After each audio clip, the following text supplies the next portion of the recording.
প্রাণ ভিক্ষার বিষয়ে আবারও সময় চাইলেন যুদ্ধাপরাধী মীর কাসেম। জিজ্ঞাসা করা হবে তৃতীয়বারের মতো, জানালেন জেল সুপার। কাশিমপুর কারাগারের নিরাপত্তা জোরদার।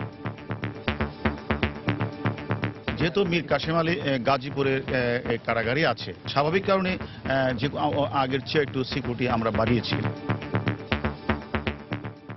দেখছিলেন প্রধান শিরোনাম। রাত 11টার সময় আপনাদের সঙ্গে আছি আমি সাজিদ রাজু এবং আমি হাফসাতুন্নেসা। এবার অন্যান্য শীর্ষ সংবাদ।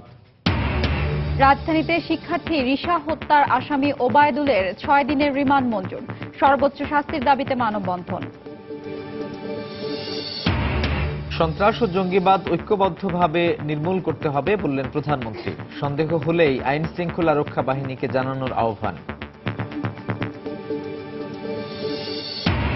দেশে গণতন্ত্র এবং ন্যায় বিচার নেই বলেই জঙ্গিবাদের উত্থান ঘটছে। প্রতিষ্ঠা বার্ষিকীর আলোচনা সভায় বিএনপি চেয়ারপারসন জিয়ার সমাধিতে ফুল দিয়ে শ্রদ্ধা। সিঙ্গাপুরে 10 বাংলাদেশি জিকা ভাইরাসে আক্রান্ত। দেশটি থেকে আসা যাত্রীদের পরীক্ষা করে প্রবেশ করতে দেয়া হচ্ছে, জানালেন স্বাস্থ্যমন্ত্রী। এবং চীন থেকে স্প্যান চলে আসার পর পদ্মায় পুরোদমে চলছে সেতুর পিলার বসানোর কাজ। ডিসেম্বরের মধ্যে 2টি পিলারের সংযোগ তৈরি টার্গেট।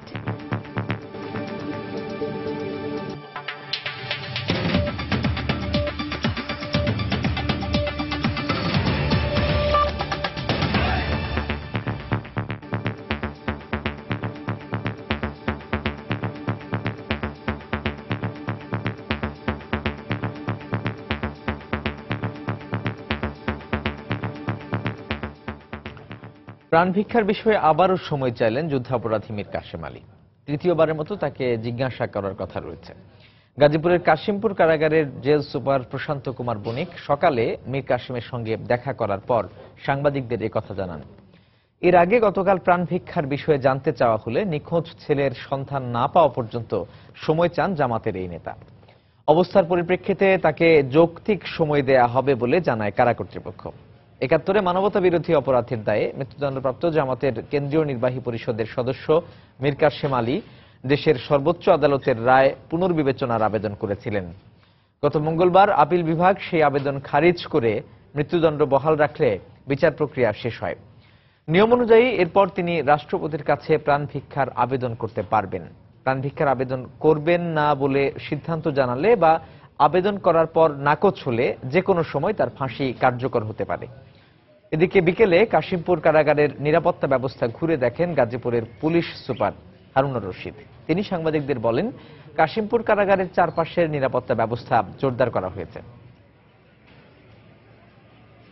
যেহেতু মীর কাসেম আলী গাজীপুরের কারাগারে আছে, সেই হিসাবে আমি গাজীপুরের সিকিউরিটি হিসাবে আমি তো এখানে স্বাভাবিক কারণে যে আগের চেয়ে একটু সিকিউরিটি আমরা বাড়িয়েছি। যেহেতু এই জেলখানায় অনেক গুরুত্বপূর্ণ আসামিরা থাকেন, বিভিন্ন কয়েদিরা থাকেন, এবং সে কারণে আমরা সবসময় নাশকতাকে উড়িয়ে দেই না। তবে নাশকতার কোনো সমস্যা নেই, তারপরও এটাকে উড়িয়ে না দিয়ে আমরা বেশি করে সিকিউরিটি সেখানে নিয়োগ করি, যাতে কোনো ধরনের প্রবলেম না হয়। রাজধানীর Wills Little Flower school and কলেজের শিক্ষার্থী সুরাইয়া আক্তার রিশা হত্যার আসামি ওবায়দুলকে 6 দিনের রিমান্ড মঞ্জুর করেছেন আদালত। বিকেলে ওবায়দুলকে 10 দিনের রিমান্ডে নেওয়ার আবেদন করলে ঢাকা মহানগর হাকিম দেলোয়ার হোসাইন 6 দিন মঞ্জুর করেন। এদিকে রিশার হত্যাকারীর সর্বোচ্চ শাস্তির দাবিতে বিভিন্ন স্কুলে মানববন্ধন করেছেন শিক্ষক ও শিক্ষার্থীরা। 48 ঘন্টার প্রতিশ্রুতি অনুযায়ী সুরাইয়া আক্তার রিশা হত্যার আসামি ওবায়দুল খানকে নীলফামারী থেকে গ্রেফতার করতে সক্ষম হয় পুলিশ। বুধবার রাতে আসামিকে রমনা থানায় আনার পর বৃহস্পতিবার বিকেলে 10 দিনের রিমান্ড চেয়ে আদালতে হাজির করে মামলার তদন্ত কর্মকর্তা। রিমান্ড শুনানিতে রাষ্ট্রপক্ষ ও বিভিন্ন মানবাধিকার সংগঠনের আইনজীবীরা অংশ নিলেও আসামি পক্ষে কোনো আইনজীবী ছিলেন না। আমরা মনে করি যে এটা একটা নৃশংস হত্যাকাণ্ড এবং পরিকল্পিতভাবে সে এই ওবায়দুলকে হত্যা করেছে।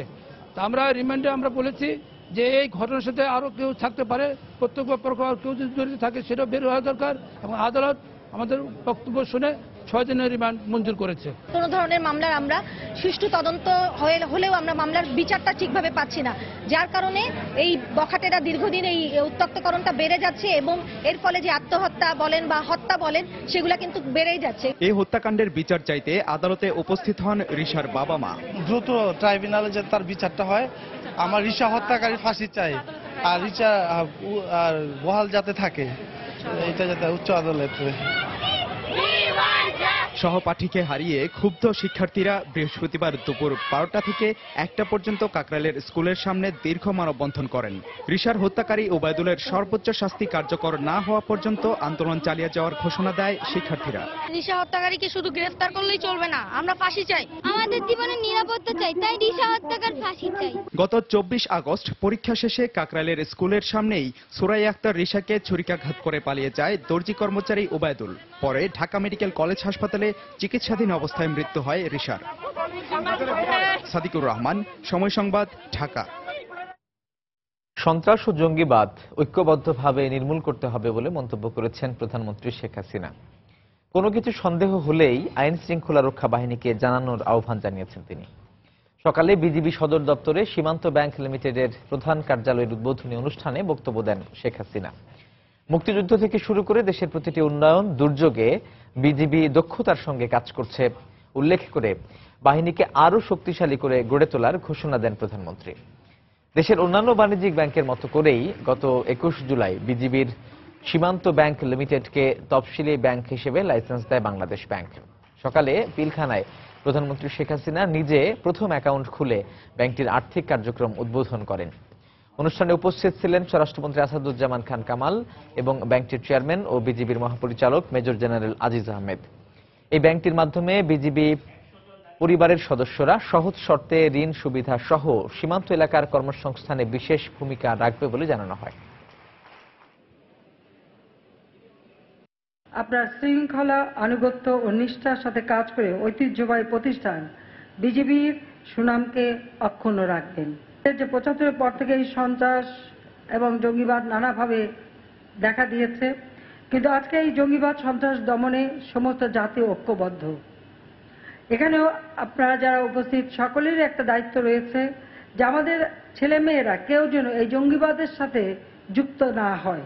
প্রতিটি অভিভাবকের কাছে আমার সেই আহ্বান, সেই সাথে এই জঙ্গিবাদ সন্ত্রাস দমনে সমগ্র দেশবাসী আজ যে ঐক্যবদ্ধ, কাজে কোথাও এই ধরনের কোনো তথ্য থাকলে সাথে সাথে আমাদের আইন শৃঙ্খলা রক্ষাকারী সংস্থার কাছে তা পৌঁছে দেওয়া, যাতে আমরা বাংলাদেশকে এই সন্ত্রাস জঙ্গিবাদ মুক্ত রাখতে পারি।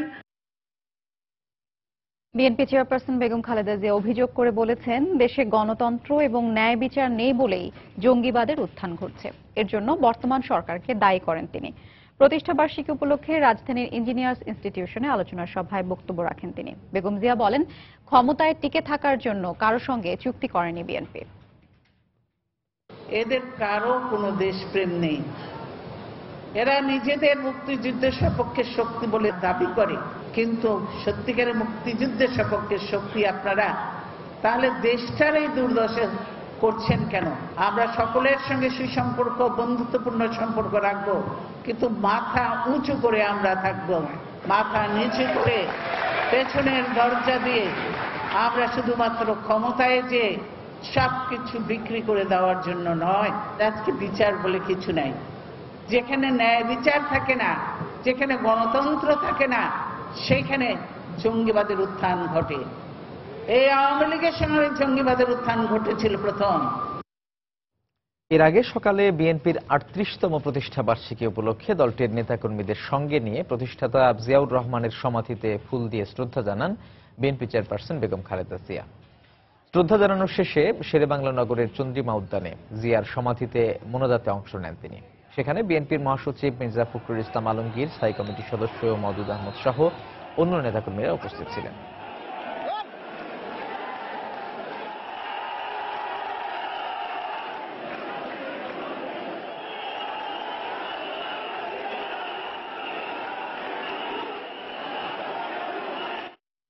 রাত 11টার সময় আরো থাকছেন। শ্রমিকদের বাধায় দফায় দফায় অভিযানেও পুরোপুরি উচ্ছেদ করা যায়নি সায়দাবাদের অবৈধ ট্রাক স্ট্যান্ড।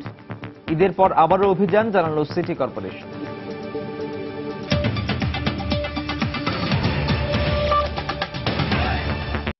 দুই মন্ত্রীর আদালত অবমাননার পূর্ণাঙ্গ রায় প্রকাশ করেছেন আপিল বিভাগ। প্রধান বিচারপতির নেতৃত্বে আপিল বিভাগের 8 সদস্যের বেঞ্চের 5 বিচারপতির অভিমত আদালত নিয়ে বিরূপ মন্তব্য করায় শপথ ভঙ্গ হয়েছে। তবে এর সঙ্গে দ্বিমত পোষণ করে অপর 3 বিচারপতি বলেছেন, এই মামলায় শপথ ভঙ্গের বিষয়টি বিবেচ্য নয়।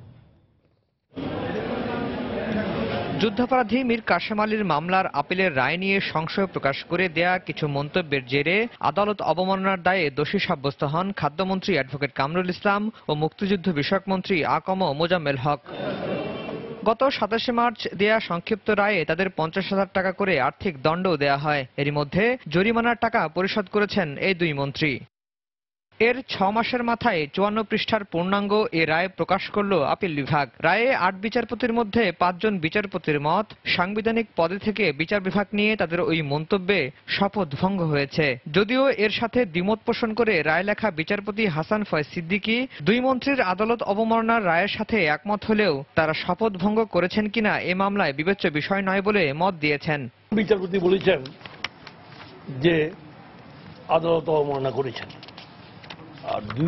আর 3 জন বিচারপতি বলেছেন যে এইটা একটা রাজনীতি বা পলিটিক্যাল লিডার্স আর এখন কোর্টের ব্যাপার, সুতরাং তারা এটাতে ডাইরেক্টলি কোনো রকমের সরাসরিভাবে কোনো অভিমত প্রকাশ করেন নাই। কনসিকুয়েন্স নাই তাদের মিনিস্ট্রিয়াল জব থাকবে না থাকবে সেটা তো এখানে ইস্যু ছিল না। গিলটি ফাউন্ড করেছে, gross contempt of court and সাজা দিয়েছে, দ্যাটস অল। এদিকে সিনিয়র আইনজীবী ডক্টর স্বাধীন মালিকের মত, সাংবিধানিক পদে থেকে 1000 টাকার বেশি জরিমানা হলেই তাদের মন্ত্রীপদ ছেড়ে দেওয়া উচিত। সরকারের কর্মে নিয়োজিত তাদের কোনো যদি জরিমানা হয় অথবা জেল হয় তাহলে পদের থেকে সাথে সাথে বরখাস্ত হয়েছে বলে ধরে নেওয়া হয়, এবং যারা সাংবিধানিক পদে আছেন তারা সাংবিধানিক পদে থেকে যে ধরনের আচরণ আমরা আশা করি সেই আচরণই করবেন।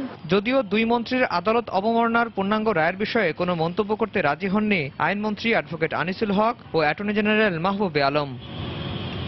আফজাল হোসেন, সময় সংবাদ, ঢাকা।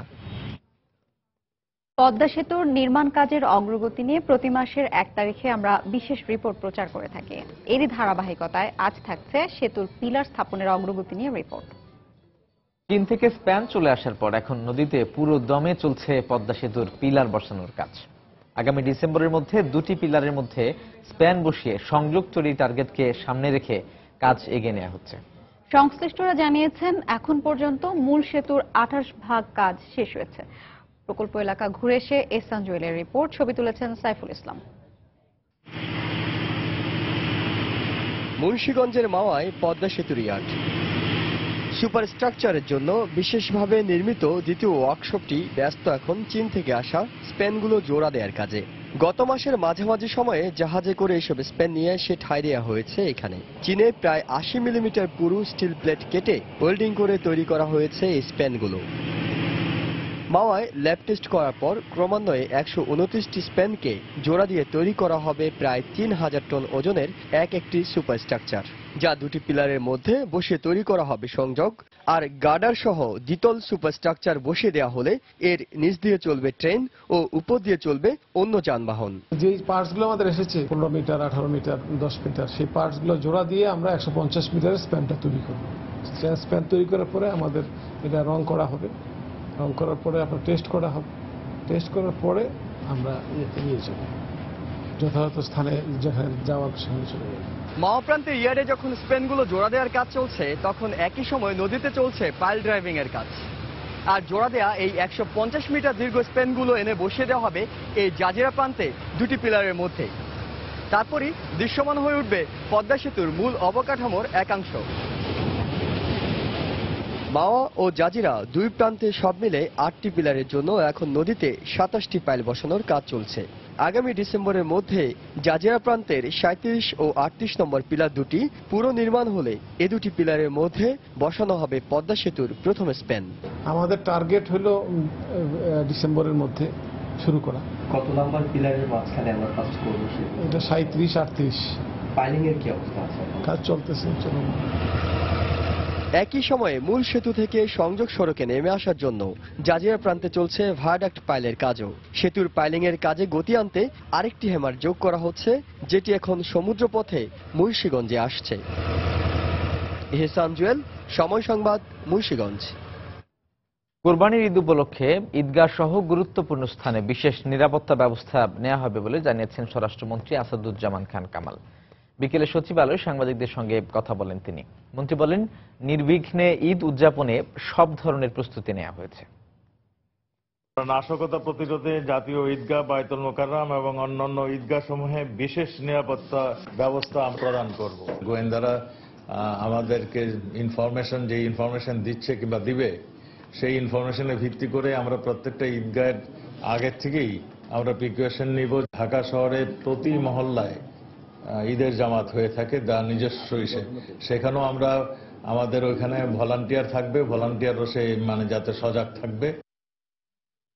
সিঙ্গাপুরে 10 বাংলাদেশি জিকা ভাইরাসে আক্রান্ত হয়েছেন। দেশটিতে বাংলাদেশের হাই কমিশনের পক্ষ থেকে এই তথ্য নিশ্চিত করা হয়। সিঙ্গাপুরের স্বাস্থ্য মন্ত্রণালয় জানিয়েছে, দেশটিতে জিকায় আক্রান্তের সংখ্যা 115, যার মধ্যে 57 জন সিঙ্গাপুরে কর্মরত বিভিন্ন দেশের নাগরিক। প্রকাশিত তথ্য মতে আক্রান্তদের মধ্যে 23 জন চীনা, 15 জন ভারতীয়, 10 জন বাংলাদেশি, 6 জন মালয়েশীয় এবং ইন্দোনেশিয়া, তাইওয়ান ও মিয়ানমারের 1 জন করে নাগরিক রয়েছেন। মশাবাহিত রোগ জিকার প্রকোপ ঠেকাতে মশা নিধন কর্মসূচি জোরদার করেছে সিঙ্গাপুর। সেই সঙ্গে সাধারণ মানুষের মধ্যে জনসচেতনতা বাড়াতে কাজ করছে দেশটির সরকার। এর মধ্যেই বৃহস্পতিবার সেখানে কয়েকজন বাংলাদেশির দেহেও এই ভাইরাসের অস্তিত্ব শনাক্ত হওয়ার খবর জানায় বাংলাদেশ দূতাবাস। আমরা সিঙ্গাপুরে মিনিস্ট্রি অফ হেলথ থেকে আজকে দুপুরে একটা ফোন পেয়েছি, যেখান থেকে বলা হয়েছে যে তাদের কাছে তথ্য আছে 10 জন বাংলাদেশি আক্রান্ত হয়েছে জিকা ভাইরাসে। তবে ভয়ের কিছু নেই, তারা অবজারভেশনে রাখা হয়েছে তাদেরকে। আমরা তাদের সাথে দেখা করার জন্য অনুরোধ করেছি যাতে আমাদেরকে অ্যাক্সেস দেওয়া হয়, কিন্তু সিঙ্গাপুরে ল অনুযায়ী পেশেন্টদেরকে তাদের কনফিডেন্সিয়ালিটিটা মেনটেন করা হয়। সে কারণে তারা আমাদের সাথে কোনো ডিটেলস জানাচ্ছে না যে বাংলাদেশি তাদের নাম বা ঠিকানা বা কোথায় কিভাবে আক্রান্ত হয়েছে, শুধু সংখ্যাটা আমাদেরকে বলছে তারা। সিঙ্গাপুরের পর এবার মালয়েশিয়া প্রথমবারের মতো একজন অন্তঃসত্ত্বা নারীর জিকায় আক্রান্ত হওয়ার খবর পাওয়া গেছে। এ অবস্থায় বৃহস্পতিবার এক সংবাদ সম্মেলনে দেশটির স্বাস্থ্যমন্ত্রী এস সুব্রমণিয়াম সবাইকে সচেতন থাকার পরামর্শ দেন। যে নারীর দেহে জিকার অস্তিত্ব পাওয়া গেছে তিনি গত 21শে আগস্ট সিঙ্গাপুর থেকে মালয়েশিয়ায় আসেন। এটাই মালয়েশিয়ায় প্রথম কোনো ব্যক্তি জিকায় আক্রান্ত হওয়ার ঘটনা। এ ভাইরাসের বিস্তার রোধে আমরা প্রয়োজনীয় ব্যবস্থা নিয়েছি। পাশের দেশ ইন্দোনেশিয়ায় জিকা ভাইরাসের বিস্তার ঠেকাতে প্রতিরোধমূলক ব্যবস্থা বাড়িয়েছে সেদেশের কর্তৃপক্ষ। জনসচেতনতা বাড়ানোর পাশাপাশি জিকা শনাক্তকরণ যন্ত্রের সাহায্যে পরীক্ষা করা হচ্ছে বিদেশি নাগরিকদের। এদিকে থাইল্যান্ড, ফিলিপিন্স, ভিয়েতনামেও জিকার সংক্রমণ ছড়িয়ে পড়ার ঝুঁকি রয়েছে বলে জানায় বিশ্ব স্বাস্থ্য সংস্থা। রিয়াদুল ইসলাম, সময় সংবাদ। এদিকে জিকা ভাইরাস রোধে দেশের আন্তর্জাতিক বিমানবন্দরগুলোতে সিঙ্গাপুর থেকে আসা সব যাত্রীর স্ক্যানিং করে প্রবেশ করতে দেওয়া হচ্ছে বলে জানিয়েছেন স্বাস্থ্যমন্ত্রী মোহাম্মদ নাসিম। বিকেলে রাজধানীর একটি হোটেলে এক আলোচনা সভায় অংশ নিয়ে তিনি একথা বলেন। সিঙ্গাপুর তো আমরা নিয়মিত যাতায়াত করি, আমরা অনেকেই যাই, ওখানে আমার বাংলাদেশের শ্রমিকরা কাজ করছে। এই কথাটি সঙ্গে সঙ্গে গুরুত্ব দিয়ে আমরা গ্রহণ করেছি। কিন্তু ওখানে আমাদের স্ক্যানিং মেশিন আছে, ওখানে অলরেডি কাজ শুরু হয়ে গেছে। যে যাবে যাত্রী বা ফিরবে সবাইকে আমরা পরীক্ষা নিরীক্ষা করে ছাড়ছি। কারণ জিকা ভাইরাস যে কোনো ভাইরাস আসুক না কেন সিঙ্গাপুরে এসে গেছেন, এবার প্রয়োজনীয় পদক্ষেপ নেওয়া হচ্ছে এবং অলরেডি আমাদের মিটিং চলছে। এই মিটিং এর মাধ্যমে আমরা সিদ্ধান্ত নিয়েছি কোনোভাবেই যেন স্ক্যানিং ছাড়া যাত্রী যে বাংলাদেশে প্রবেশ করতে না পারে, বিশেষত সিঙ্গাপুর থেকে। এবার পদক্ষেপ নেওয়া হচ্ছে, আপনারা কোনো আতঙ্কিত হবেন না। ইনশাল্লাহ অতীতের মতোই আমরা এই ব্যাপারে দৃঢ় পদক্ষেপ গ্রহণ করব। তথ্য ও যোগাযোগ প্রযুক্তি আইনে করা মামলায় অনলাইন দৈনিক শিক্ষা.com এর সম্পাদক সিদ্দিকুর রহমানকে গ্রেফতার করেছে পুলিশ। বিকেলে ঢাকা মহানগর গোয়েন্দা পুলিশের সাইবার অপরাধ দমন টিম তাকে গ্রেফতার করে। রাজধানীর রমনা থানায় মাধ্যমিক ও উচ্চ মাধ্যমিক শিক্ষা অধিদপ্তরের সাবেক মহাপরিচালক ফাহিমা খাতুনের করা এক মামলায় তাকে গ্রেফতার করা হয়। মামলার এজাহারে উল্লেখ করা হয়, ফাহিমা খাতুনকে নিয়ে মিথ্যা ও বিভ্রান্তিকর সংবাদ প্রচার করে এই অনলাইন সংবাদ মাধ্যমটি, যা তার মর্যাদাকে ক্ষুণ্ণ করেছে অভিযোগ করে গত মাসে 29 তারিখে রমনা থানায় মামলা করেন ফাহিমা খাতুন।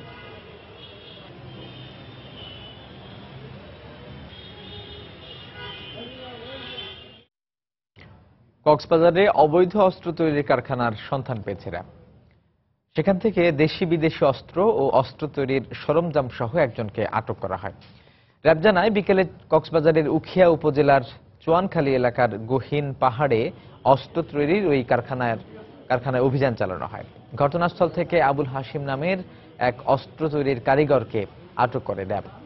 অভিযানে 6টি একনলা বন্দুক, একটি ওয়ান শুটার গান, 3টি পিস্তল ও 4টি কার্তুজ সহ অস্ত্র তৈরির বিভিন্ন সরঞ্জাম উদ্ধার করা হয়। আটকের পর আবুল হাশিমকে উখিয়া থানায় সোপর্দ করা হয়। অভিযানে র্যাব অস্ত্র তৈরিকারক মোহাম্মদ আবুল হাশিম পিতা মৃত বাসামিয়া শাহান চোয়াংখালী উখিয়া জেলা কক্সবাজারকে হাতে নাতে গ্রেপ্তার করে। জিজ্ঞাসাবাদ করলে সে জানায় সে উক্ত অবৈধ অস্ত্র তৈরির কথা স্বীকার করে। ধৃত আসামির বিরুদ্ধে উদ্ধারকৃত অস্ত্রগুলি সংক্রান্তে 1878 সনের অস্ত্র আইনে মামলা দায়ের প্রস্তুতি এবং আসামিকে উখিয়া থানায় হস্তান্তরের প্রক্রিয়া চলছে। বঙ্গোপসাগরের হিরন পয়েন্টে ঝড়ের কবলে পড়ে ট্রলার ডুবিতে নিহত 7 বাংলাদেশি জেলের লাশ হস্তান্তর করেছে বিএসএফ। বিকেলে সাতক্ষীরার ভোমরা ইমিগ্রেশন দিয়ে বিজিবির কাছে লাশ হস্তান্তর করা হয়। পরে বিজিবি লাশগুলো সাতক্ষীরা সদর থানা পুলিশের কাছে হস্তান্তর করে। নিহতদের পরিচয় না পাওয়ায় জেলা নির্বাহী ম্যাজিস্ট্রেটের নির্দেশে তাদের সদর উপজেলার কমলনগর কবরস্থানে দাফন করা হয়। সাতক্ষীরা ইমিগ্রেশনের কর্মকর্তা সুব্রত চক্রবর্তী জানান, 30 আগস্ট রাতে ভারতের দক্ষিণ পরগনায় বঙ্গোপসাগরে চট্টগ্রামের এমভি নূরে আলম নামে একটি অর্ধনিমজ্জিত ফিশিং ট্রলার উদ্ধার করে ভারতীয় নৌবাহিনী। নৌকায় 7টি মরদেহ পড়ে থাকতে দেখে তারা। পরে লাশগুলো ঘোজাডাঙ্গা বিএসএফ ক্যাম্পের মাধ্যমে বাংলাদেশে হস্তান্তর করা হয়। রাত 11টার সময় আরো থাকছে। নিউ ইয়র্কের জ্যামাইকায় দুর্বৃত্তের ছুরিকাঘাতে এক বাংলাদেশি নারী নিহত। হত্যার কারণ খতিয়ে দেখছে পুলিশ।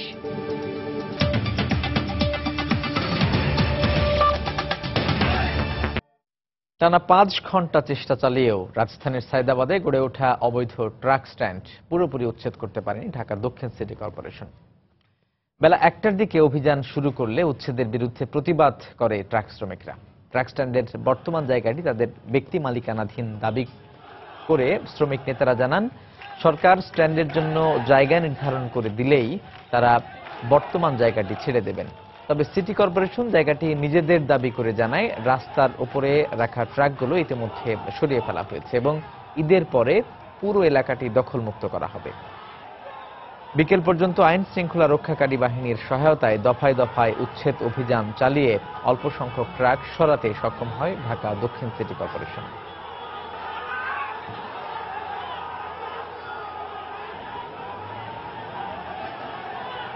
মানুষের চলাচলের কোনো সৃষ্টি না করে তারা কথা দিচ্ছে তারা রাস্তায় ট্রাক রাখবে না, চলাচলের কোনো সমস্যা তারা করবে না।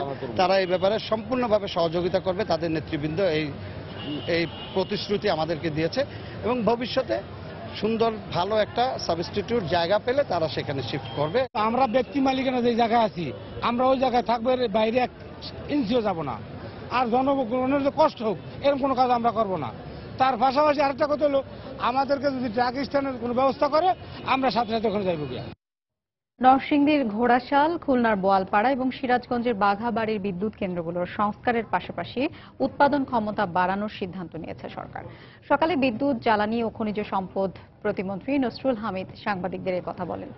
ওই 3 বিদ্যুৎ কেন্দ্রের বর্তমান 1,500 মেগাওয়াট বিদ্যুৎ উৎপাদনকে 5,500 মেগাওয়াটে উন্নীত করতে চলতি ডিসেম্বরে কাজ শুরু করা হবে বলেও জানান মন্ত্রী। মাস্টার প্ল্যান তৈরি করেছি এই 3টা হাবকে ধরে। এইটা হবে একটা 10 বছর মেয়াদী একটা মাস্টার প্ল্যান। অর্থাৎ আমরা ধীরে ধীরে এই কাজগুলো সম্পূর্ণ করার জন্য, এখানে পাওয়ার প্ল্যান অ্যাড করার জন্য, এখানে রিলোকেশন করার জন্য এবং আরো এফিসিয়েন্সি বাড়ার জন্য এই হাবগুলোকে কস্ট এফেক্টিভ করার জন্য আমরা কিন্তু এই শুরু করেছি। আমাদের প্ল্যান হলো 10 বছরের মাথায় আমরা ওই জায়গায় পৌঁছাবো। এটার জন্য যে অর্থ হবে এই অর্থ যোগান আমরা দিব।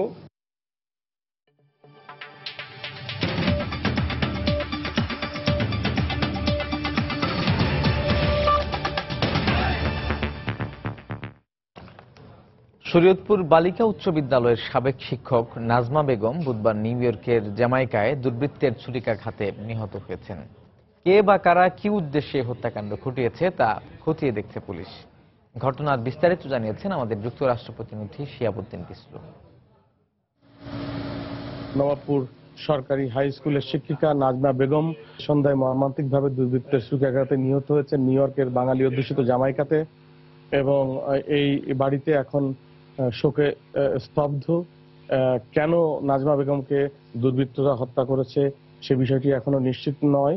এটি কি আসলে বিদ্বেষমূলক হত্যাকাণ্ড কিনা সে বিষয়টি এখনো খতিয়ে দেখছে পুলিশ। বাজার নিয়ে বাসায় ফেরার পথে দুজনের দূরত্ব একটু হয়েছিল এবং নাজমা বেগম আগে চলছিলেন, তার প্রায় 200 গজ পেছনে আসছিলেন অধ্যাপক শামসুল আলম।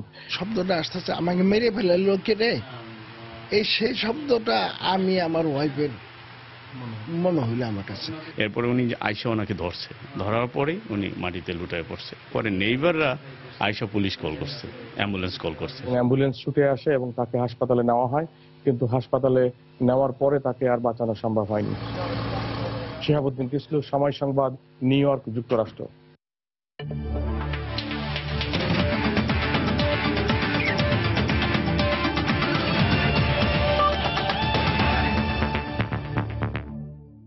আন্তর্জাতিক প্রীতি ম্যাচের খবর। বিশ্বকাপ বাছাই পর্বের মিশন শুরুর আগে 2016 ইউরো চ্যাম্পিয়ন পর্তুগাল মুখোমুখি হবে জিব্রাল্টার। এছাড়া আরেক প্রীতি ম্যাচে স্পেনের প্রতিপক্ষ বেলজিয়াম। ম্যাচ দুটি শুরু হবে বাংলাদেশ সময় রাত 1:15টায়। এদিকে হাই ভোল্টেজ ম্যাচে ফ্রান্সের বিপক্ষে মাঠে নামবে ইতালি। ম্যাচটি শুরু হবে বাংলাদেশ সময় রাত 1টায়। বিশ্বকাপ বাছাইয়ে সুইজারল্যান্ডের মুখোমুখি হওয়ার আগে জিব্রাল্টারের বিপক্ষে মাঠে নামবে পর্তুগাল। তবে এই ম্যাচে পর্তুগিজরা পাবে না তাদের তারকা ফুটবলার ক্রিস্টিয়ানো রোনালদোকে। এছাড়া ইনজুরিতে আছেন রেনাতো সানচেজও। আরেক প্রীতি ম্যাচে নতুন কোচ জুলেন লোপেতেগুইয়ের অধীনে স্পেন মুখোমুখি হবে বেলজিয়ামের। ভিসেন্তে দেল বস্কের অধীনে 2014 ব্রাজিল বিশ্বকাপ ও 2016 ইউরো চ্যাম্পিয়নশিপে ব্যর্থ হওয়ার পর এবার নতুন কোচের অধীনে ঘুরে দাঁড়াতে চায় স্প্যানিশরা। এদিকে হাই ভোল্টেজ ম্যাচে ইতালির বিপক্ষে মাঠে নামার আগে ফ্রান্সের পরিসংখ্যান কিছুটা হলেও ভালো। মুখোমুখি দেখায় এগিয়ে আছে ফরাসিরা। তবে দু দলই চাইবে জয়ের লক্ষ্যে মাঠে নামতে।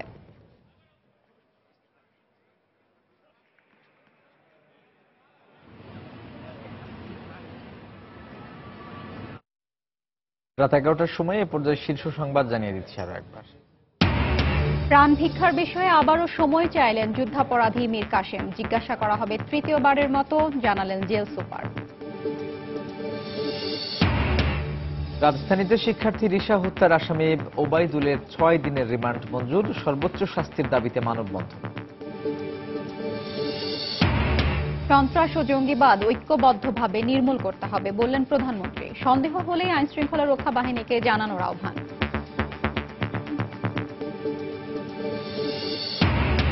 দেশে গণতন্ত্র এবং ন্যায় বিচার নেই বলেই জঙ্গিবাদের উত্থান ঘটছে। প্রতিষ্ঠা বার্ষিকীর আলোচনা সভায় বিএনপি চেয়ারপারসন জিয়ার সমাধিতে ফুল দিয়ে শ্রদ্ধা। এবং চীন থেকে স্পেন চলে আসার পর পদ্মায় পুরো দমে চলছে সেতুর পিলার বসানোর কাজ। ডিসেম্বরের মধ্যে দুটি পিলারের সংযোগ তৈরি টার্গেট। এই ছিল রাত 11টার সময়। যে কোনো খবর পেতে ভিজিট করুন সময়নিউজ.tv। সঙ্গে থাকুন সময়।